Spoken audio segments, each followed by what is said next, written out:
Good evening, dear students. Welcome to the 30-day challenge English course. In this class, we will learn how to use the working of English in question paper with pattern handling. So let's start the class. Today's pattern is spotting errors advanced pattern. तो ये spotting error का pattern है आज का आपका, लेकिन थोड़ा advance pattern है, बड़ा ही शानदार वाला पैटर्न है, एक नया पैटर्न है. तो वही अपना मेथड रहेगा एमसीक्यू बेस्ड. आपको क्या मिलेगा, पहले डायरेक्शंस आएगी आपके सामने, आपको डायरेक्शंस खुद से रीड आउट करनी है. उसके बाद में आपके सामने क्वेश्चन पेपर आएगा. उसमें फर्स्ट क्वेश्चन आपको खुद से फर्स्ट टाइम आपको खुद से ही अटेम्प्ट करना है. आपको 1 मिनट का टाइम मिलेगा. विद इन 1 मिनट आप लोगों ने लाइव चैट के अंदर मुझे आंसर करना है. उसके बाद में मैं उसका सॉल्यूशन करवाऊंगा.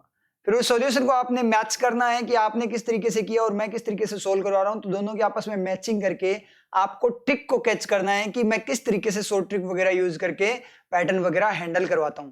तो वो मेरी जो हैंडलिंग का जो तरीका है, मेथड है, उसको आप लोगों ने कैच करना है. फिर उसको यूज करते हुए आपको नेक्स्ट क्वेश्चन मिलेगा, उस पर फिर आपने उसको अप्लाई करना है. फिर उसके बाद मैं उसको सॉल्व करवाऊंगा. तो ये मेथड रहेगा. तो स्टार्ट करते हैं डायरेक्शंस को. तो आप डायरेक्शंस रीड आउट कीजिए. स्टार्ट करो रीड आउट करना.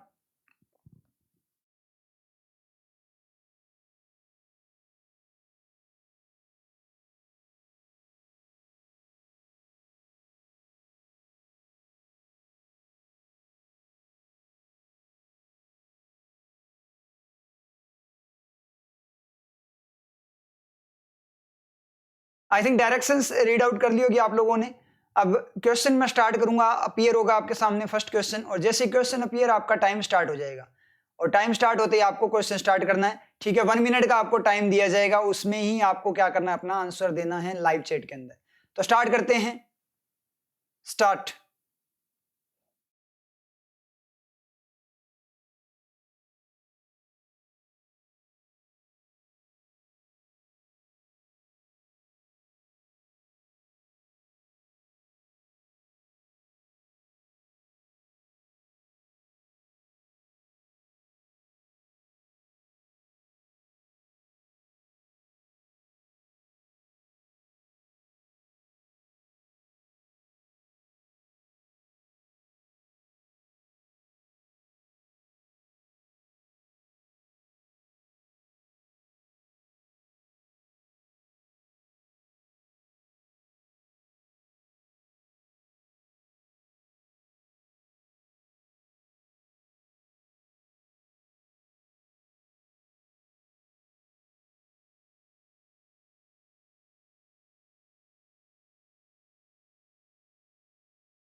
स्टॉप.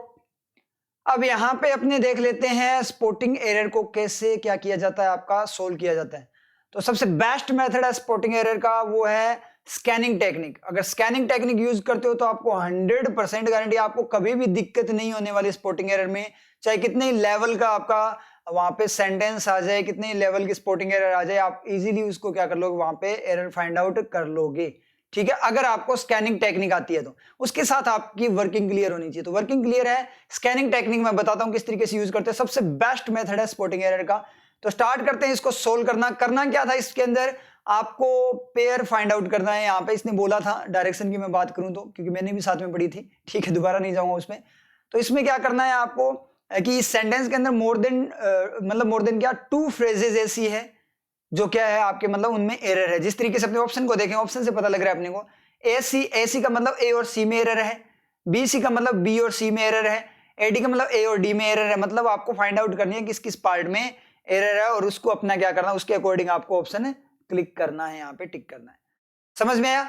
तो स्टार्ट करते हैं. बताता हूं कैसे स्कैनिंग करनी होती है. हर एक एलिमेंट को स्कैन करना है कि वो किस तरीके से यूज हुआ और किसके लिए यूज हुआ है. जैसे अपने करते हैं एडिटोरियल वगैरह रीड आउट करते हैं, तो क्वेश्चन पूछना है हर एक एलिमेंट से जिसकी उसकी वर्किंग के अकॉर्डिंग. अगर सेटिस्फाइड आंसर देता है वो एलिमेंट तो वो बिल्कुल सही यूज हुआ है, अदरवाइज वो वहां पे गलत है. पहले ग्रामेटिकल भी देखेंगे और बाद में मीनिंग की फॉर्म में भी देखना है आपको. कंप्लीट सेंटेंस भी देखना है, पूरा सेंटेंस पढ़ना है, उस तरीके से चलना है. बीच में आपको अगर फाइंड आउट हो जाए एरर तो कोई दिक्कत नहीं है, ऑप्शंस के साथ में अपने चल लेंगे स्पीड की फॉर्म में. ठीक है, तो यहाँ पे करने का मेथड क्या है, हर एक एलिमेंट को चेक करो वो किसके लिए यूज हुआ है और उसकी वर्किंग वहां पे प्रॉपर है या नहीं. प्रॉपर है तो ठीक है, नहीं तो वो गलत है. और पिक्चर बनानी है साथ साथ माइंड के अंदर, आपको देखना है सारी चीजें चलती हुई दिखनी चाहिए. अगर पिक्चर कहीं पे भी धुंधली होती दिखाई दे, इसका मतलब वहां पे एरर है. पिक्चर बिल्कुल क्लियर हो तो वहां पे एरर नहीं है. तो स्टार्ट करते हैं. सब्सिक्वेंट बॉम्बिंग, सब्सिक्वेंट का मतलब लगातार जो बार बार होने वाली, बॉम्बिंग्स का मतलब क्या हो गया, बमबारी। तो यहां पे इसने बोला बॉम्बिंग्स, बॉम्बिंग्स का मतलब बमबारियां, तो इसका मतलब प्लूरल। अब यहां पे स्कैन हो गया क्या कि ये नाउन है और सेंटेंस के स्टार्ट में है, तो पीछे से इसको कोई तीर नहीं लगा हुआ, हर एक एलिमेंट सेटिस्फाई होना जरूरी है, ये अपने करते हैं, सेंटेंस का हर एक एलिमेंट सेटिस्फाइड होना चाहिए, पीछे से इस पे कोई तीर नहीं है, ठीक है, और कोई एक्स्ट्रा इंफॉर्मेशन के साथ ये बाइंड नहीं है, मतलब कोई प्रीपोजिशन वगैरह यूज नहीं की हुई इसके पहले नहीं है, तो इसका मतलब ये सब्जेक्ट बनेगा, और कैसा बनेगा, प्लूरल सब्जेक्ट बनेगा किसी सेंटेंस का। ठीक है, चलते हैं, इनमें, in the centre of Jakarta, Jakarta का सेंटर में, तो जकार्ता के सेंटर में बॉम्बिंग्स हो सकती है क्या, हाँ हो सकती है, मतलब यहां तक कोई दिक्कत नहीं है। जकार्ता इन विच, जिसमें, जिसमें किसमें, या तो जकार्ता में या बॉम्बिंग्स में, इन विच ऑल द विक्टिम्स, सारे के सारे जो विक्टिम्स थे, all the victims was ordinary, was का सब्जेक्ट क्या है, विक्टिम्स, वॉज का सब्जेक्ट ढूंढने चले तो विक्टिम्स होगा, क्योंकि बॉम्बिंग्स भी आप बोलोगे सर बॉम्बिंग्स भी हो सकता है, लेकिन बॉम्बिंग्स होगा कोई दिक्कत वाली बात नहीं है, लेकिन एक चीज अपने यहाँ पे देखें, सब्जेक्ट जब ढूंढने जाते हैं तो पहले वो पास वाले को लेता है, अगर पास में उसको फ्री मिल जाए तो वो उसी को सब्जेक्ट बना लेगा, आगे नहीं जाएगा। और जो ऑल द बॉम्बिंग्स है वो कहीं से भी खाया हुआ है क्या, कहीं से नहीं खाया हुआ, तो ये बिल्कुल फ्री एंड फ्रेश है, क्योंकि ये जो विच है वो तो इनके साथ चला गया, मतलब क्या बोल रहा है कि सबसिक्वेंट बॉम्बिंग्स जो जकार्ता के सेंटर में हुई, या कुछ भी जो बात आगे करेगा, जिसमें, मतलब उस बॉम्बिंग्स में जिसमें ऑल द विक्टिम्स, सारे के सारे जो विक्टिम्स वॉज ऑर्डिनरी, वो क्या थे, ऑर्डिनरी थे, तो वॉज का सब्जेक्ट विक्टिम्स है, ऑल द विक्टिम्स है, प्लूरल है, इसका मतलब वॉज नहीं आएगा, यहां क्या आएगा, वर आएगा, सिंगुलर के लिए वॉज आता है, इसका मतलब बी में एरर है, तो बी में एरर है, तो ऑप्शन के अकॉर्डिंग चलें तो नो एरर तो नहीं होगा, क्योंकि एक में एरर मिल गई, और आपका ए और सी भी एलिमिनेट हो जाएगा, क्योंकि उनमें बी नहीं है, बी होना कंपलसरी है। ऑर्डिनरी का मतलब साधारण लोग थे, वो इंडोनेशियंस, मतलब साधारण इंडोनेशियंस थे, ठीक है। शॉक्ड द पब्लिक, पब्लिक को शॉक किया। अब यहाँ पे V2 या V3 दो वर्किंग आती है, लेकिन V3 नहीं होगा, क्योंकि शॉक का आगे तीर जा रहा है, और जब आगे की डायरेक्शन में तीर जाता है तो वो एक्टिव फॉर्म होती है, तो वो आपका V2 ही हो सकता है। V3 पैसिव फॉर्म में बैक रिफ्लेक्शन देता है, आगे तीर जा रहा है मतलब एक्टिव फॉर्म, इसका मतलब V2 है। तो पब्लिक को शॉक्ड किया मतलब चौंका दिया, किसने चौंकाया, शॉक का सब्जेक्ट देखें, ऑर्डिनरी इंडोनेशियंस वर, यानी जो वोज या वर है उसके साथ चले गए, ऑल द विक्टिम्स इसका सब्जेक्ट बन गया, वो वर का जो वोज वर बन रहा है उसका, विच इनके साथ चला गया, जकार्ता को ऑफ खा गया, सेंटर को इन खा गया, बॉम्बिंग्स इसका सब्जेक्ट है, तो बिल्कुल सही है, बॉम्बिंग्स भी यहां से सेटिस्फाई हो गया। तो सबसिक्वेंट जो बॉम्बिंग्स है वो क्या है, उसने शॉक किया, पब्लिक को झटका दिया, एंड ब्रोट और लेकर आया ए स्विफ्ट। ब्रोट का रिफ्लेक्शन देखें, रिफ्लेक्शन मैंने आपको बताता हूं एडिटोरियल की क्लासेस कंपलसरी आप लोगों के लिए, मैंने देखा है पैटर्न्स में स्टूडेंट्स ज्यादा आते हैं और एडिटोरियल की क्लासेस में कम आते हैं। तो एक चीज मैं फिर से क्लियर कर दूं, बहुत बड़ी बेवकूफी कर रहे हो आप लोग, जब तक आपको इंग्लिश का बेस क्लियर नहीं होगा तब तक आप कुछ नहीं कर सकते, ठीक है। तो पैटर्न के साथ में बेस की फॉर्म में एडिटोरियल जरूरी है, अदरवाइज मैं ओनली पैटर्न ही करवा देता ना आप लोगों को, वहां पे इंग्लिश क्यों सिखा रहा हूं। तो ये वर्किंग वगैरह एडिटोरियल से आती है, इसलिए मैं वहीं पे बताता हूं आपको, यहाँ पे ज्यादा टाइम वेस्ट नहीं करूंगा, तो वर्किंग एडिटोरियल से ही करोगे आप, ठीक है। एंड का रिफ्लेक्शन मैं डायरेक्ट बताऊंगा अब आपको यहाँ से, क्योंकि वो मैंने बता रखा, आपको एडिटोरियल में करवाता हूँ कैसे रिफ्लेक्ट करता है। तो कहां से, शॉक्ड से पहले है, शॉक्ड और ब्रोट लेकर आया एक स्विफ्ट, स्विफ्ट का मतलब तेजी वाला क्या, रेस्पोंड। अब यहां पे ध्यान देना, रेस्पोंड का मतलब रेस्पोंड करना एक्शन होता है, नाउन जो होता है वो रेस्पॉन्स होता है। तो इसने बोला एक स्विफ्ट, एक तेज, रेस्पोंड एक तेज, तो एक इसके लिए यूज हुआ, ए यूज हुआ, स्विफ्ट से इसने आगे पास कर दिया, स्विफ्ट ने किस पे, रेस्पोंड पे, तो ए रेस्पोंड फ्रॉम, आगे दीवार पर गई, इसका मतलब रेस्पोंड ही इसका सब्जेक्ट वो बन रहा है, एलिमेंट ए का, एक कोई चीज होती है, इसका मतलब नाउन, तो यहां एक्शन नहीं आएगा, क्या आएगा, नाउन आएगा, एक्शन ऐसे सर्वाइव नहीं करता, तो ए स्विफ्ट रेस्पॉन्स आएगा from the Indonesian security forces. तो यहां पे अपने जो एरर बनी वो किसमें, डी में एरर बनी, ऑप्शन क्लिक हो गया अपना डी। आंसर में देखें और आंसर डी आपका ऑप्शन क्या है यहाँ पे आंसर। अब किसी स्टूडेंट ने बोला सर आंसर पहले बता दिया करो, तो नेक्स्ट क्वेश्चन से मैं आपको आंसर्स पहले बता दूंगा। मैंने पहले इसमें बताया कि आपको करना कैसे होता है, नहीं तो आप फोकस्ड नहीं रहते, ठीक है। तो ये मुझे आप बता देना एक बार लाइव चैट के अंदर कमेंट कर देना कि आपको ये आंसर जो मैं देता हूं, जिस ऑप्शन देता हूं, वो आपका क्वेश्चन अटेम्प्ट करते ही चाहिए या सोल्व करवाने के बाद चाहिए, तो आप बता देना, आपके अकॉर्डिंग अपने कर लेंगे कि उसी टाइम पे अगर आपका जैसे क्वेश्चन हो गया उसके बाद आंसर दे दूंगा आंसर की, और उसके बाद सोल्व करवा दूंगा, या फिर सोल्व करवाने के बाद आंसर की अपने ले आएंगे, वो आपकी मर्जी, आप बोलोगे वैसे ही कर लेंगे। तो ये अपना क्लियर हो गया, कोई दिक्कत नहीं है। तो मतलब क्या है, बॉम्बिंग्स लगातार जो हो रही थी वो जकार्ता में, जिसमें बहुत जो विक्टिम थे सारे के सारे वो नॉर्मल इंडोनेशियंस थे, मतलब विक्टिम का मतलब जिन पे अटैक हुआ, मतलब जो उसके विक्टिम बने, ठीक है, जो मतलब पीड़ित बोल सकते हो। और उस बॉम्बिंग्स ने शॉक कर दिया, पब्लिक को हिलाकर रख दिया, और एक रेस्पॉन्स, तेजी वाला रेस्पॉन्स लेके आया सिक्योरिटी फोर्सेस की तरफ से, एक रेस्पॉन्स आया। क्लियर है? अब इसी तरीके से नेक्स्ट वाला करना है, तो नेक्स्ट वाला स्टार्ट करते हैं। Question start, time start.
Stop.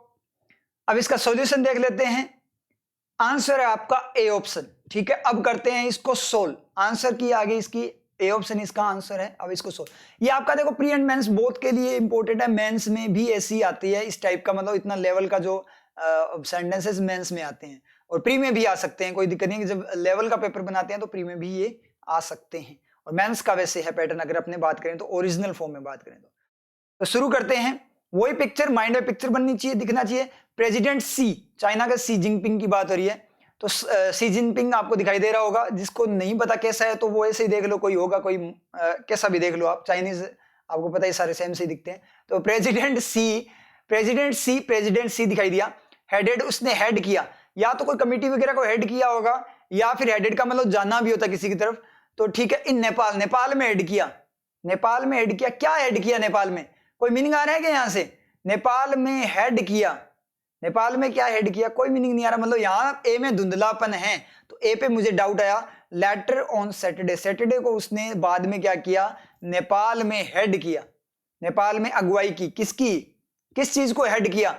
या तो किसी चीज को हेड करेगा, नेतृत्व करेगा, मतलब हेड द मीटिंग, इस तरीके से कुछ ना कुछ होना चाहिए था। और प्रेसिडेंट सी, आपको जनरल अवेयरनेस होनी चाहिए कि वो कहां के हैं, वो चाइना के हैं। तो नेपाल में वो क्या करेंगे, हेड करेंगे किसी कमेटी वगैरह, ऐसे बतानी चाहिए थी। तो अजीब सा लगा, चलो कोई ना, आगे देखेंगे। एक बार नहीं समझ में आ रहा तो कोई दिक्कत नहीं है, ऑप्शन से करने की कोशिश करते हैं, ठीक है। मुझे तो समझ में आ गया, मैं आपके अकॉर्डिंग पढ़ाता हूं, आपको भी पता है।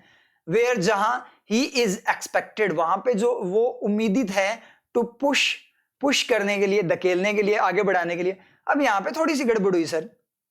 क्या हुआ कि प्रेसिडेंट जो सी है वो क्या है, उसने हेड किया था पास्ट में, और यहां पे क्या है, उम्मीदित, यहां पे है, यहां पे उम्मीदित है। पास्ट में उसने क्या किया था, हेड किया था, और यहां पे उम्मीदित है। सर ये गड़बड़ हो गई ना, जिस पॉइंट पे उसने हेड किया है किसी मीटिंग वगैरह को, तो उसी पॉइंट पे उम्मीदित होना चाहिए था ना, क्योंकि उसने हेड तो कर दिया मीटिंग को, तो बात तो हो गई खत्म। तो उम्मीदित अब कैसे है? तो इस तरीके से कुछ ना कुछ गड़बड़ हो रही है, ठीक है सर, कुछ ना कुछ गड़बड़ हो रही है, समझ में नहीं आ रहा, मतलब दोनों में ही गड़बड़ चल रही है। अब प्रेसिडेंट सी इज हेडेड नहीं होगा, उसको देखो एक चीज तो अपने क्लियर होगी कि पहले वाला जो हेडेड वाला है वो V2 बनेगा या V3 बन सकता है, इज वगैरह लगकर V3 भी तो बन सकता है। एरर कर रहे हैं, क्या पता पार्ट वहां पे हो ना, वो वहां पे रियल में जो सॉल्यूशन है इज वगैरह आर वगैरह है। तो ये चीज अपने चेक करते हैं। तो यहां पे इज हेडेड होगा क्या? प्रेसिडेंट को कोई हेड कर सकता है क्या? प्रेसिडेंट का कोई नेतृत्व कर सकता है क्या? नहीं कर सकता। प्रेसिडेंट हेडेड नहीं होगा, प्रेसिडेंट खुद हेड करेगा। इसका मतलब है तो ये आपका V2, ये तो क्लियर हो गया, बिल्कुल सही है, V2 है, V3 नहीं है। ये दोनों बातें यहाँ पे क्या होगी, ओवरलैप कर गई। तो यहाँ पे मुझे थोड़ा अजीब सा लगा क्योंकि दोनों एक पास्ट की बात करें, एक प्रेजेंट की, इस तरीके से। अभी थोड़ा डेप्थ में नहीं सोचेंगे, हिंट लेने की कोशिश करते हैं, हिंट मिल जाता तो ठीक है, नहीं तो डेप्थ में सोचेंगे कि बात क्या हो सकती है। फिर आपको सोचना है कि हो क्या सकता है, उसके अकॉर्डिंग पता लग जाएगा। पुश का मतलब पुश करना, आगे बढ़ना। फॉर किसके लिए, फार्दर चाइनीज इन्वॉल्वमेंट। फार्दर का मतलब दूर का, दूर तक। फार्दर का मतलब और दूर चाइनीज इन्वॉल्वमेंट। तो यहां पे देखो, जब भी फार्दर आपको दिखे तो आप हमेशा याद रखना, जब भी फार्दर या फर्दर दिखे तो उनको आपस में कंपैरिजन किया करो, फादर एंड फर्दर। फादर का मतलब होता है बहुत ज्यादा दूर, और भी दूर, और फर्दर का मतलब आगे, उससे आगे। फर्दर का मतलब जैसे मान लो पहले मैं क्या करूंगा, एसबीआई को क्रैक करूंगा, प्री को क्रैक करूंगा, फर्दर मैं मेंस को क्रैक करूंगा, ठीक है। उसके बाद फर्दर डॉक्यूमेंट वेरिफिकेशन वगैरह करवाऊंगा, फर्दर मैं ज्वाइन करूंगा, और फर्दर मैं क्या करूंगा, इंटरनल एग्जाम देके प्रमोशन वगैरह लूंगा, आगे ग्रोथ करूंगा। समझ में आई? इस तरीके से फर्दर। फार्दर का मतलब क्या है कि जैसे अपने बात करें, जितना मैंने सोचा था कि यहां से वो जगह इतनी दूर है, वो उससे भी ज्यादा फार्दर है, मतलब उससे भी आगे है। और अगर अपने बात करें जैसे कि कोई जगह है जहां पे जाना है, लेकिन वहां पे जाना इतना इजी नहीं है क्योंकि वो ज्यादा फार्दर है, वो फार्दर है मतलब दूर है।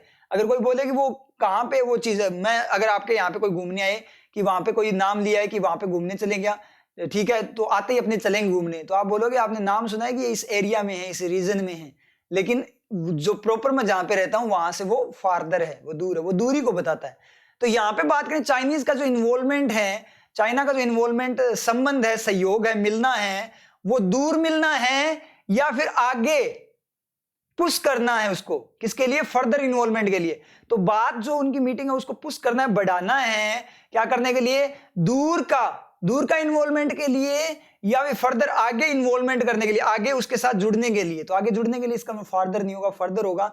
ये क्लियर हुआ? तो इसका मतलब फार्दर एंड फर्दर में डिफरेंस पता लग गया ना, ये क्लियर हुआ। इसका मतलब बी में तो एरर है, बी में एरर है, तो ई गया, सी गया, बी गया, और ए बी में दोनों में गड़बड़ लग रही है। तो ए बी में भी क्या हो सकती है, ए में भी एरर हो सकती है, बी में भी एरर। अब बी में तो एरर मिल ही गई, कोई दिक्कत नहीं है, लेकिन ये भी तो हो सकता है, एक एरर जरूरी नहीं है, हो सकता है ये वॉज एक्सेप्टेड हो, वॉज एक्सपेक्टेड, एक्सेप्टेड नहीं सॉरी एक्सपेक्टेड, वॉज एक्सपेक्टेड भी तो हो सकता है। तो ये बी में दो एरर भी तो आ सकती है, एक पार्ट में कितनी भी एरर है, क्या दिक्कत है, वो तो पार्ट सेलेक्ट होना है। चलो आगे पढ़ते हैं। इन डेवलपिंग, किसमें, बनाने में, तैयार करने में, इट्स इंफ्रास्ट्रक्चर, इसके इंफ्रास्ट्रक्चर को, इसका किसका, या तो नेपाल का होगा या चाइना का होगा। It's infrastructure is part of Beijing signature. तो बीजिंग का मतलब चाइना, बीजिंग चाइना को रिप्रेजेंट करता है, उसकी कैपिटल है। तो बीजिंग का पार्ट बनाना है, तो बीजिंग का अगर पार्ट बनाना है इसके इंफ्रास्ट्रक्चर को, तो किसका बनाना है, चाइना का तो ऑलरेडी है, तो इसका मतलब इट्स यूज हुआ आपके किसके लिए, नेपाल के लिए। Beijing signature belt and road initiative, और किसके लिए, रोड इनिशिएटिव का पार्ट बनाना है। टू बूस्ट, पर्पज क्या है बनाने का, boost trade and transport links across Asia. Boost करने के लिए बूस्ट कर सकते हैं, बढ़ाने के लिए ट्रेड का, व्यापार का, ट्रांसपोर्ट के जो लिंक्स है, मतलब कड़ियां हैं, उसको अक्रॉस का मतलब पूरे एशिया को क्रॉस करते हुए, मतलब आर पार करते हुए, पूरे को लिंक करते हुए, ठीक है। तो यहां तो कोई दिक्कत नहीं है, एज ए पार्ट आना चाहिए सर, ये भी एक एरर देखते हैं ना, एज ए आना चाहिए, दा आना चाहिए, ऐसा कोई जरूरी नहीं है। एज पार्ट का मतलब डायरेक्ट बात कर रहा है, एज ए पार्ट का मतलब एक पार्ट बनाना है, एज पार्ट का मतलब उसको कंप्लीट पार्ट ही बनाना है, ए पार्ट का मतलब उसको उस इनिशिएटिव का एक पार्ट बनाना है, ओनली एक पार्ट, कंप्लीट नहीं। और पार्ट का मतलब कंप्लीटली उसको पार्ट बनाना है, पूरा का पूरा ही कवर कर लेना है उस तरीके से, तो वो कोई दिक्कत नहीं है।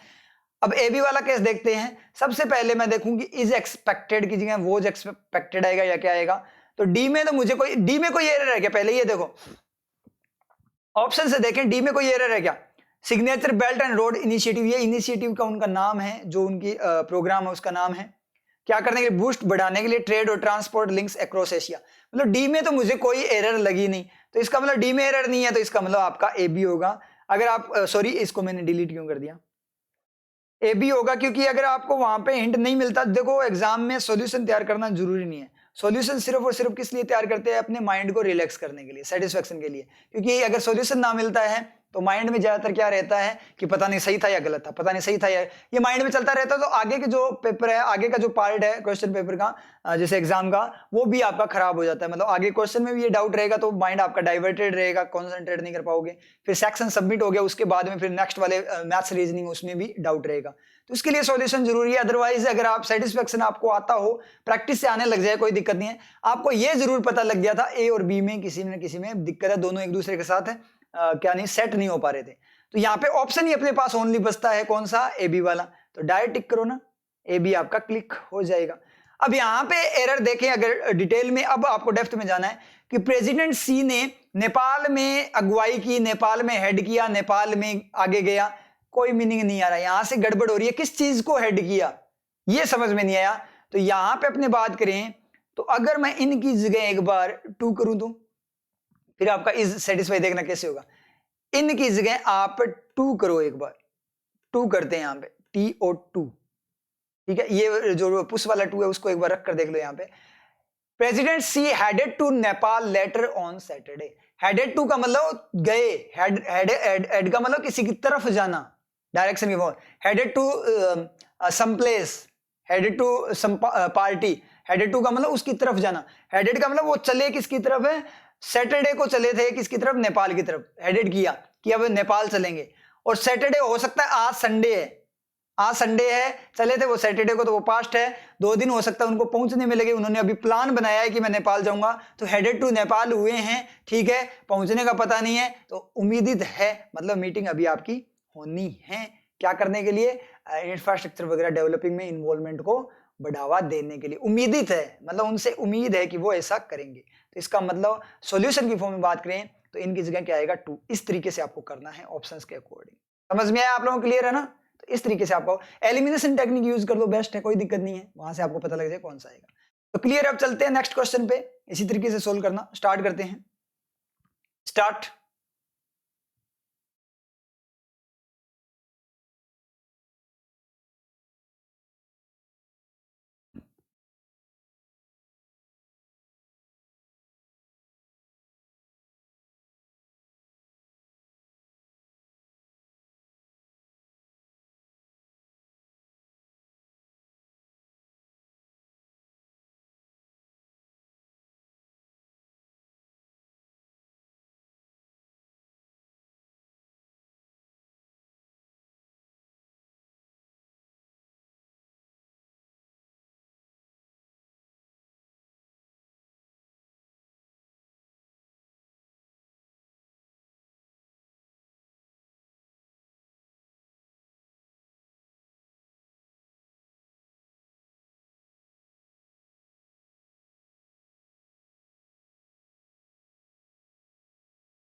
स्टॉप।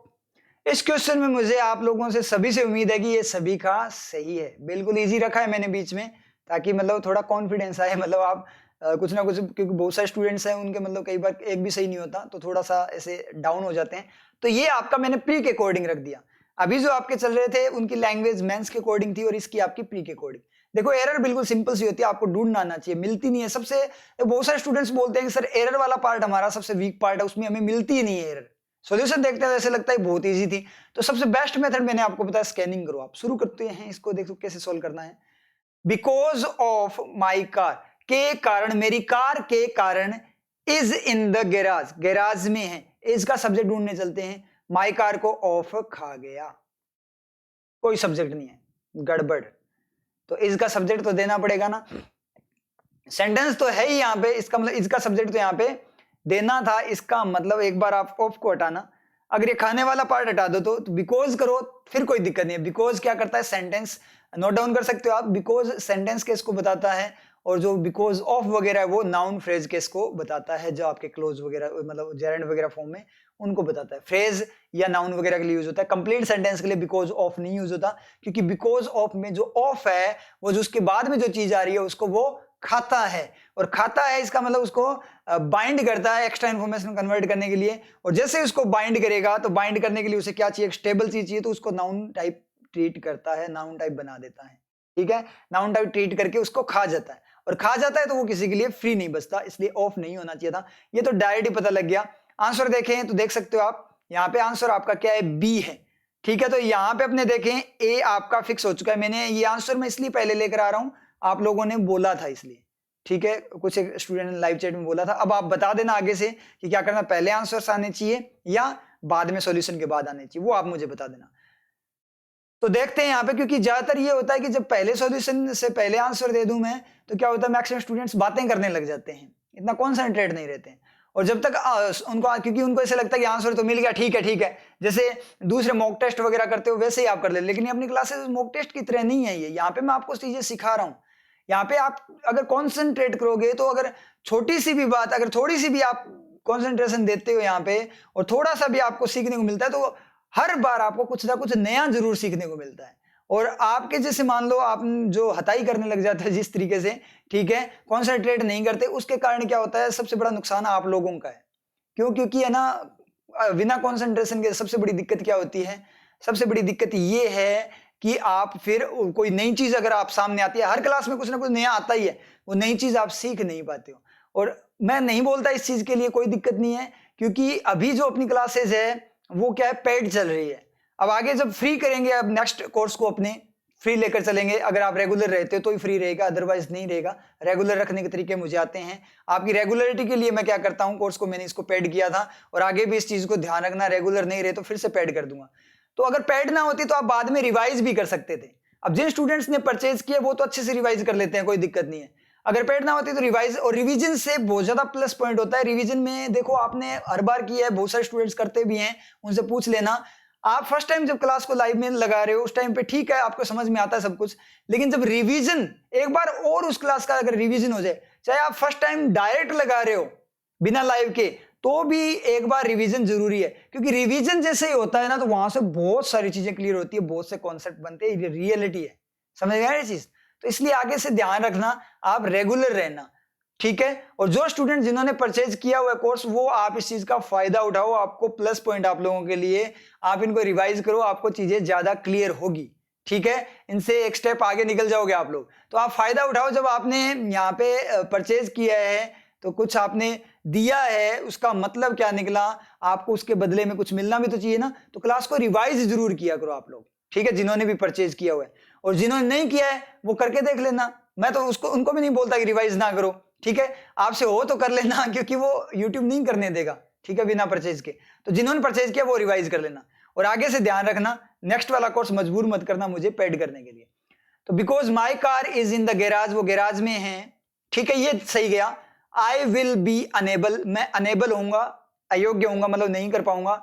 टू असिस्ट, असिस्ट का मतलब क्या करने के लिए, मतलब पर्पज क्या है अनेबल का, मैं अनेबल होऊंगा क्या करने के लिए, मैं यहाँ पे अनेबल यानी इस पॉइंट पे अनेबल होऊंगा क्या करने के लिए, उससे आगे आपको असिस्ट करने के लिए, असिस्ट यू मतलब हेल्प करने के लिए, up tomorrow morning. Up tomorrow morning का कोई मीनिंग नहीं है। देखो ए में एरर आई तो आपका नो एरर तो गया, डी ऑप्शन गया, सी ऑप्शन गया। अगर आपको ये असिस्ट अप वाला नहीं समझ में आ रहा है तो यहाँ पे ए बी और एडी बचा। बी में तो कोई दिक्कत है ही नहीं, इसका सब्जेक्ट क्या है, माई कार है, कार सिंगुलर है, कोई दिक्कत नहीं है। बी में इन द गैराज में कार हो सकती है, कोई दिक्कत नहीं है। तो इसमें तो कोई दिक्कत है नहीं, क्योंकि मेरी कार गैराज में, इसलिए मैं नहीं कर पाऊंगा। तो अब आप बोलोगे sir will be in the garage होगा, विल भी नहीं होगा। अभी आप पिक्चर बनाकर देखो, नहीं हो सकता क्या, अभी कार आपकी क्या है, गैराज में है, और आपको कल उसको क्या करना है, हेल्प करनी है, किसी की, मतलब अपनी कार को लेकर जाना है इस तरीके से। तो आज गैराज में है, मतलब वो गैराज में ही है, गैराज में ही पड़ी है। तो पता नहीं कल वो सही हो या ना हो, क्योंकि गैराज में किस लिए रखते हैं, रिपेयरिंग के लिए। तो इसलिए बोला कि मैं आपकी टुमारो मॉर्निंग में नहीं कर पाऊंगा, क्योंकि मेरी कार गैराज में है, इसलिए। तो गैराज में है, गैराज में दी हुई है, ठीक है, तो इसलिए गैराज में होगी, इसका कोई मीनिंग नहीं है। गैराज में है, मैं ऑलरेडी गैराज में छोड़कर आ चुका हूं, अदरवाइज कैसे ना कैसे करके आपको तो ले ही जाता। तो इस तरीके से बात कर रहे हैं। तो यहाँ पे अपने पास बचता है बी में कोई एरर है ही नहीं, ऑप्शन बचता है डायरेक्ट एलिमिनेशन से बी। और यहाँ पे अप नहीं आएगा, इसका कोई मीनिंग नहीं। असिस्ट यू, आपकी हेल्प नहीं कर, असिस्ट यू आपकी हेल्प अप फॉर्म में नहीं कर पाऊंगा, ऊपर करते हुए नहीं कर पाऊंगा, कोई मीनिंग आ रहा है क्या, कोई सेंसिबल मीनिंग ही नहीं है। अप का मतलब क्या है, ऊपर बनाए रखना। तो आपकी हेल्प ऊपर बनाए नहीं कर पाऊंगा, ऊपर बनाए हुए नहीं कर पाऊंगा, कोई मीनिंग नहीं है। आपकी डायरेक्ट हेल्प नहीं कर पाऊंगा, तो डायरेक्ट हेल्प है टुमारो मॉर्निंग। तो इसका मतलब क्या होगा, ये आपका यहाँ पे एरर डी में हो जाएगी। तो ऑप्शन बी अपना क्लिक हो गया। नेक्स्ट क्वेश्चन स्टार्ट होते ही आपका टाइम स्टार्ट करते हैं, स्टार्ट।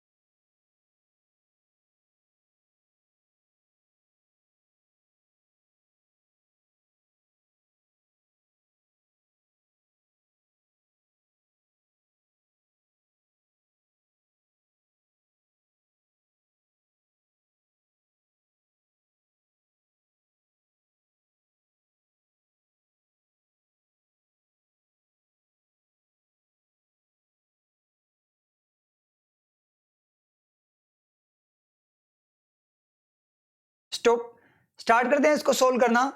वाइल जबकि ऑल कल्चर, हल्की सी कॉन्ट्राडिक्शन है। वाइल ऑल कल्चर, सारे के सारे कल्चर जो संस्कृतियां, ठीक है संस्कृतियां दिखाई दे रही है। हैव यूज्ड, यूज कर चुकी है, हैव का सब्जेक्ट ऑल कल्चर्स प्लूरल, बिल्कुल सही है। हैज नहीं आएगा, हैव आएगा। यूज कर चुकी है, क्या यूज कर सकती है, मतलब इस पॉइंट तक अपने बात करें, इस पॉइंट तक यूज कर चुकी है क्या, सम सॉर्ट ऑफ, कुछ टाइप ऑफ एक्सपेरिमेंटेशन, मतलब एक्सपेरिमेंटेशन का कुछ टाइप क्या कर चुकी है वो, यूज कर चुकी है। सॉर्ट मतलब kind, some kind of experimentation. तो एक्सपेरिमेंट का प्रयोग वगैरह का तो मतलब यहां तक कोई दिक्कत नहीं है। फॉर इंप्रूविंग, क्या करने के लिए, इंप्रूव करने के लिए, जो इंप्रूविंग चल रही है उसके लिए, इंप्रूविंग इट्स टेक्नोलॉजीज। तो इट्स किसके लिए यूज हुआ है, इट्स यूज हुआ है, कौन इंप्रूव कर रहा है, कल्चर्स, कल्चर्स के लिए यूज हुआ है। तो कल्चर्स के लिए इट्स यूज हुआ है, तो ये कल्चर्स आपका सिंगुलर नहीं है, प्लूरल है। सिंगुलर के लिए इट यूज होता है, प्लूरल के लिए दे यूज होता है, तो देयर आना चाहिए। तो एक एरर अपने को स्कैनिंग से मिल गई, क्या यहाँ पे देरर आएगा, देर आएगा, देरर क्या आएगा, देर आएगा, देरर कुछ क्या होता है, देरर देवर हो सकता है, देरर नहीं होता है कुछ भी, ये प्रोनाउंसिएशन कई बार हो जाता है ऐसे। तो देरर कुछ नहीं होता, कहीं आप नोट डाउन मत कर लेना, देरर भी कोई चीज होती है और सर्च करने लग जाओ।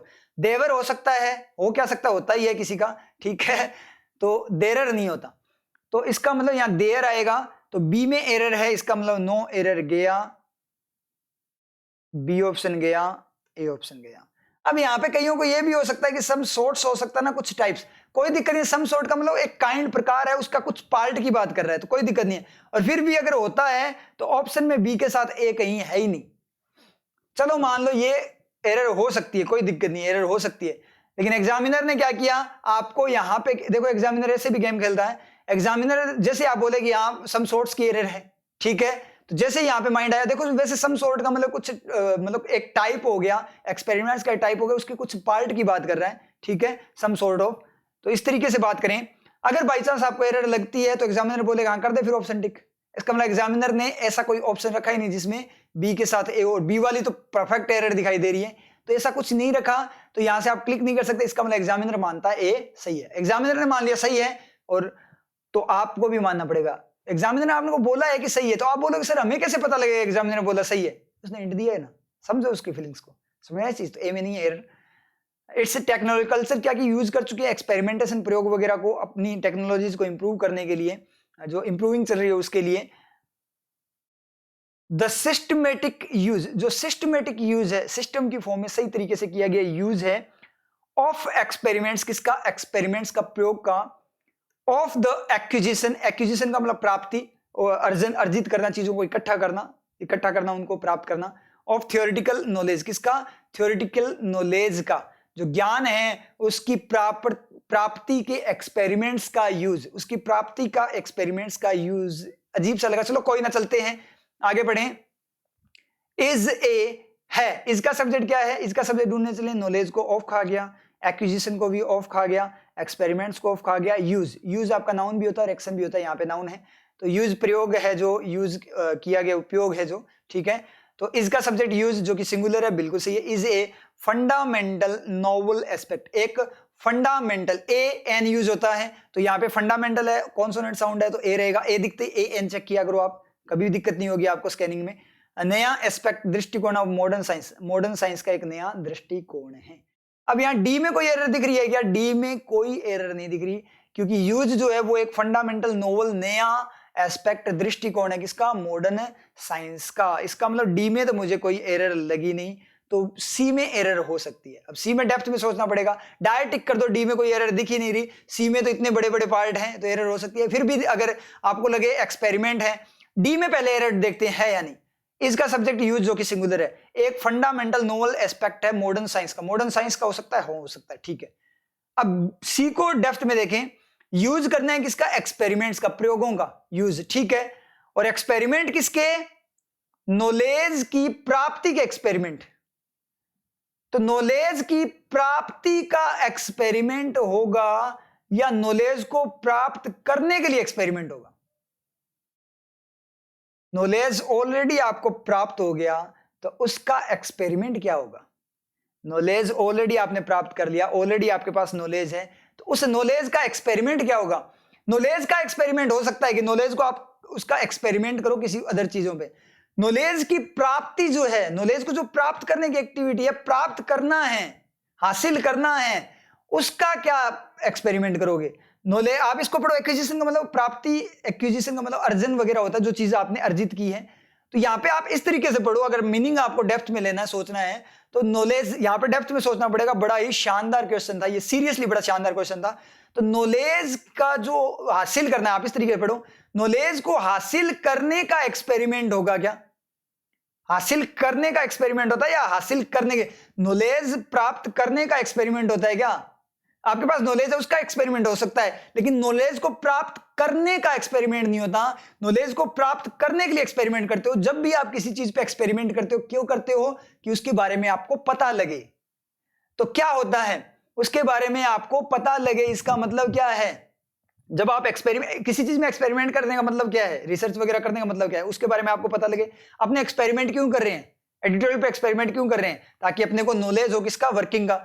तो वर्क नॉलेज प्राप्त करने के लिए आप एक्सपेरिमेंट करते हो, या जो प्राप्ति है उसका एक्सपेरिमेंट करते हो आप? नॉलेज की प्राप्ति का नहीं होगा ना, इसका मतलब एक्सपेरिमेंट करने से नॉलेज मिलता है, नॉलेज प्राप्त होता है। तो नॉलेज की जो प्राप्ति है वो आगे की बात है, ना कि नॉलेज की प्राप्ति हो चुकी है और उसका एक्सपेरिमेंट है। प्राप्त करने, नॉलेज का एक्सपेरिमेंट हो सकता है, आपको जितना नॉलेज है उसके अकॉर्डिंग एक्सपेरिमेंट करे तो, लेकिन नॉलेज की जो प्राप्ति है उसका क्या एक्सपेरिमेंट, उस पे उसका क्या एक्सपेरिमेंट होगा? तो एक्सपेरिमेंट किया जाता है नॉलेज की प्राप्ति के लिए। तो क्या आएगा? ऑफ की जगह आपका क्या आएगा? 4 आएगा। ऑफ की जगह क्या आएगा? 4 आएगा। क्लियर है? तो इसका मतलब ऑप्शन अपना क्लिक हो गया, ऑप्शन सी। यहाँ पे अपने आंसर नहीं देखा, चलो दिखा देता हूं।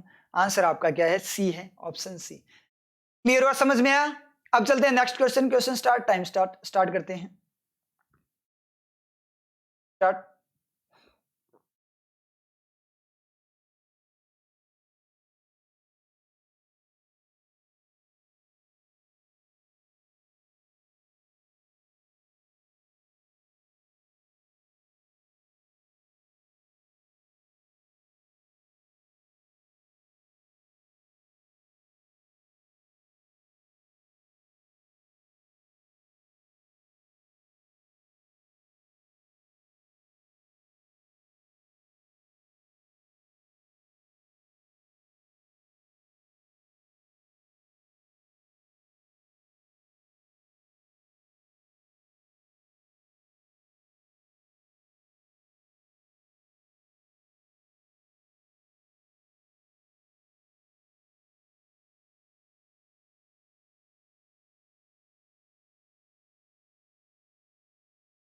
स्टॉप। शुरू करते हैं पढ़ना इसको। राधिका वोज का सब्जेक्ट, राधिका सिंगुलर, कोई दिक्कत नहीं है। वोज इमोशनल स्टेबल, वो इमोशनल थी, स्टेबल थी, है? या तो वो इमोशनल होगी या स्टेबल होगी। इमोशनल स्टेबल का मीनिंग क्या हो गया? या तो वो इमोशनल है, भावुक है, या स्टेबल है। स्टेबल का मतलब भावुक नहीं है, इजीली वो भावुक नहीं होती है, मतलब हिलती नहीं है एकदम से, उसका माइंड एकदम से हिलता नहीं है। मतलब स्टेबल है मतलब संतुलित है, उस सिचुएशन को हैंडल कर लेती है। इमोशनल बंदा हैंडल नहीं कर पाता। तो अजीब सा लगा, इसका मतलब ए में एरर है। पता लग गया ए में क्या है? एरर है। अब यहाँ पे अपने बात करें, राधिका क्या थी? इमोशनल थी या स्टेबल थी? इमोशनल आपका एडजेक्टिव है, सॉल्यूशन की बात करें, और स्टेबल भी आपका एडजेक्टिव है। चलो एक बार बाद में सॉल्यूशन करेंगे, पहले अपने डायरेक्ट करते हैं, क्या पता सॉल्यूशन, अब क्योंकि एग्जाम में सॉल्यूशन जरूरी नहीं है, आपको पता लग जाना चाहिए कि एरर कहां पे, उसी को आपको टिक करना है। राधिका इमोशनल स्टेबल है, सो मच सो, इतनी ज्यादा, इतनी, दैट कि इतनी ज्यादा, इतनी की मतलब इतनी है, इतनी ज्यादा है कि सी वॉज नॉट अफेक्टेड, वो अफेक्टेड, प्रभावित नहीं हुई थी, बाय, द्वारा, किसके द्वारा प्रभावित नहीं हुई थी? किसके द्वारा? वॉज का सब्जेक्ट सी सिंगुलर, कोई दिक्कत नहीं है। By the decision of the board members, board members का डिसीजन हो सकता है क्या? हाँ हो सकता है, कोई दिक्कत नहीं है। बोर्ड मेंबर्स के डिसीजंस के द्वारा टू रिमूव हर, जो डिसीजन था उसका पर्पज क्या था? क्या करने के लिए था डिसीजन? उसको रिमूव करने के लिए। तो डिसीजन जो था, ठीक है, यहाँ पे जो डिसीजन था वो क्या करने का था? उससे आगे रिमूव करना था। तो आगे के एक्शन को कनेक्ट किया, टू रिमूव हर। तो कोई दिक्कत नहीं, इसका मतलब किसी में कोई एरर नहीं दिखाई दे रही। चलो ऑप्शन देखते हैं, ए के साथ क्या क्या आ सकता है। ए के साथ बी हो सकता है, बी सी ऑप्शन गया, नो एरर ऑप्शन गया। अच्छा एक एक भी दे रखा है, यहाँ पे एक एक भी दे रखा है, तो बी भी गया, क्योंकि ए तो है ही। इसका मतलब बी में नहीं थी एरर, इसका मतलब ए गया, नहीं तो आप डेप्थ में सोचना पड़ता, कोई दिक्कत नहीं, ए में एरर है और डेप्थ में क्या सोचोगे, बी में कोई एरर है ही नहीं। सो मच सो का मतलब इतना ज्यादा, इतना की, that, so much so that का मतलब इतना ज्यादा, इतना की, मतलब उस पॉइंट तक बात करें कि वो इतनी इमोशनल स्टेबल है, इतनी ज्यादा, इतनी की वो उससे कोई प्रभाव ही नहीं पड़ा जब उसको रिमूव किया गया, मतलब उसको जब जॉब से हटाया गया तो उससे कोई फर्क नहीं पड़ा कि मुझे कोई फर्क नहीं पड़ता और मिलेगी, खूब है अपने पास जॉब, कॉन्फिडेंस शानदार वाला। तो इमोशनल तो नहीं है, स्टेबल है।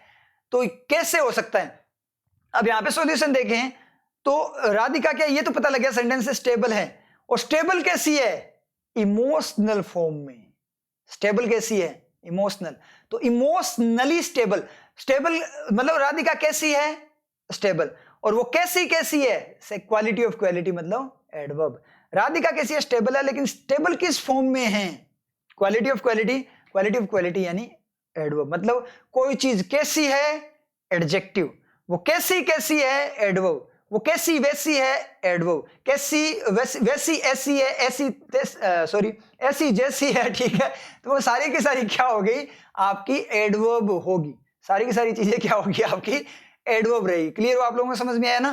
तो इसका मतलब क्या है, इमोशनली आएगा। इमोशनली स्टेबल का मतलब इमोशनल फॉर्म में स्टेबल है, मतलब इमोशनल नहीं होती। स्टेबल का मतलब कोई बंदा कैसे भी स्टेबल हो सकता है, उसका माइंड स्टेबल है, किस वे में स्टेबल है, मतलब वो या तो बोल सकते हैं जॉब की फॉर्म में स्टेबल है, या फिर अपने बोल सकते हैं फाइनेंस की फॉर्म में स्टेबल है, लेकिन ये इमोशन की फॉर्म में स्टेबल है, मतलब उसको जल्दी से कोई भावुक नहीं कर सकता, वो जल्दी से इमोशनल नहीं होती, और सबको ऐसा ही बनना है। आप लोगों को मैं एक चीज बता दूं यहाँ पे, आप लोगों को सभी को इमोशनली स्टेबल बनना है, क्योंकि एक बात बताऊं आप लोगों को, बहुत कम, मुश्किल से 1% लोग ऐसे होते हैं जो रियल में आपका साथ देते हैं, आपके इमोशंस को समझकर आपको क्या करते हैं, आपकी सपोर्ट करते हैं। 99% से भी ज्यादा बोल सकते हैं, 99.99% लोग ऐसे होते हैं जो क्या करते हैं, आपके इमोशंस का फायदा उठाते हैं। और ये चीज मैक्सिमम आप लोगों ने फेस कर ली, क्योंकि आपकी ग्रेजुएशन वगैरह हो चुकी है, आप मैच्योर हो चुके हो, पहले तो बच्चे थे, लेकिन अब आप लोगों ने ये चीज 100% गारंटी है, मैक्सिमम लोगों ने ये चीज फेस की हुई है। तो एक चीज हमेशा ध्यान रखना, अपने जो इमोशंस है वो किसी के सामने मत लेकर आना, कभी भी किसी के भी सामने। हाँ, जो आपके वो 0.1% या 1% जो आपके हैं, जिन पे आपको बहुत ज्यादा फेथ है, जो आपका हमेशा सपोर्ट करते हैं, ओनली उसी के साथ शेयर करना, हर किसी के साथ शेयर मत करना, बहुत ज्यादा फायदा उठाया जाएगा। आप बोलोगे, अगर आप ऐसे बोल दो कहीं पे जाके कि मैं मतलब कि गरीब हूं, ठीक है, अगर गरीब है कोई बंदा, तो वहां पे किसी ऑर्गेनाइजेशन वगैरह कहीं पे काम करते हो या कुछ भी करते हो आप, तो आप ऐसे बोलते हो कि मैं गरीब हूं, और उनको पता लग जाए आप गरीब हो, तो आपको ऐसे लगेगा मैं गरीब हूं इसलिए मेरा सपोर्ट करेंगे। ऐसा नहीं होता। आप जैसे मान लीजिए सिलेक्ट हो गए, आपका पीछे का बैकग्राउंड बहुत ज्यादा बैकवर्ड है, तो वहां पे आपको सपोर्ट नहीं किया जाता। किसी भी ऑर्गेनाइजेशन में आप जाते हो, वहां पे आपका फायदा उठाया जाता है। उनको पता है कि आप हमें छोड़ तो सकते नहीं, इसको बहुत ज्यादा जरूरत है। समझ में? अगर आप मतलब बहुत ज्यादा स्ट्रगल कर रहे हो, आपकी सिचुएशन ऐसी बन गई है कि आप बहुत ज्यादा स्ट्रगल कर रहे हो, और आप किसी ऑर्गेनाइजेशन में काम कर रहे हो, और वहां पे आप बहुत शानदार वाली परफॉर्मेंस आप लोगों की बहुत तगड़े वाला हो सकता है, ऑर्गेनाइजेशन पे आपका बहुत बड़ा रोल हो, बिना आपके वो ऑर्गेनाइजेशन मतलब स्टेबल ना रह पाए, फिर भी आपका बहुत ज्यादा यूज किया जाएगा। आपकी जो रियलिटी है, आपको जो चीज मतलब डिमांड है आपकी, जितना आप डिजर्व करते हो, वो चीज आपको कभी नहीं देंगे, वो उससे बहुत ज्यादा कम आपको मिलेगा। रियलिटी है ये, बहुत से लोगों का एक्सपीरियंस मैंने देखा है ये चीज। समझ में आ रही चीज? चाहे आप में कितनी शानदार वेल क्वालिटी हो, इसलिए अपने इमोशंस को कभी भी किसी के सामने, थर्ड पर्सन के सामने लेकर मत आना, वो बहुत फायदा उठाएंगे आपको, क्योंकि उनको ये तो पता है अंदर ही अंदर कि कितना ही फायदा उठा लो, इसका कोई दिक्कत नहीं है, ये छोड़कर नहीं जा सकता, इसको जरूरत है, चाहे आप में कितनी क्वालिटी हो। और अगर आप उनको अपनी जरूरत जो है, आपके इमोशंस को कंट्रोल करोगे, वही बंदे आपकी बहुत ज्यादा रेस्पेक्ट करेंगे, जो आप डिजर्व करते हो उससे भी ज्यादा आपको मिल सकता है, क्योंकि उनको ये नहीं पता ना, वो ऐसे बोल सकते हैं कि ये हमें छोड़कर जा सकता है। समझ गया चीज? तो ये चीज हमेशा ध्यान रखना, बहुत बड़ी बात बताई है मैंने आप लोगों को, अगर लाइफ में सक्सेस होना है तो। समझ में आया? तो इस बात पे अमल करना। हर क्लास में कुछ ना कुछ ज्ञान दे ही देता हूं आप लोगों को, तो ये ज्ञान फालतू की चीजें नहीं है, नोट डाउन कर लिया करो। एक आप नोटबुक लिख लो, ज्ञान नोटबुक, ठीक है, तो उसमें भी आप नोट डाउन कर सकते हो और ये चीजें आपके लाइफ में बहुत काम आएगी। अपने ओनली क्लासेस लेकर नहीं चल रहे, मुझे आप लोगों को ओनली क्लासेस करके आपको सिलेक्ट तो करवाना, वो तो है, लेकिन ओनली इतना नहीं करवाना, मुझे आपको एक परफेक्ट इंसान भी बनाना, परफेक्ट पर्सन भी बनाना है। ये मेरा जो रियल में जो मेरा मोटो है, मेन टारगेट है, वो आपको एक रियल पर्सन बनाना है, एक स्टेबल पर्सन, इंडिपेंडेंट पर्सन बनाना, यही मेरा काम है। ठीक है, सेंस वगैरह डेवलप करके। तो इन चीजों पे आप थोड़ा ध्यान दिया करो, ये ज्यादा जरूरी है लाइफ के अंदर अपने बात करें तो, अगर आपको आगे सक्सेस होना है तो। क्लियर, आप लोगों को समझ में आया? तो ठीक है, फिर मिलते हैं नेक्स्ट क्लास में। ऑल द बेस्ट, प्रैक्टिस करते रहो, स्टडी को ब्रेक बिल्कुल भी मत करना। ठीक है, ओके, मिलते हैं नेक्स्ट क्लास में।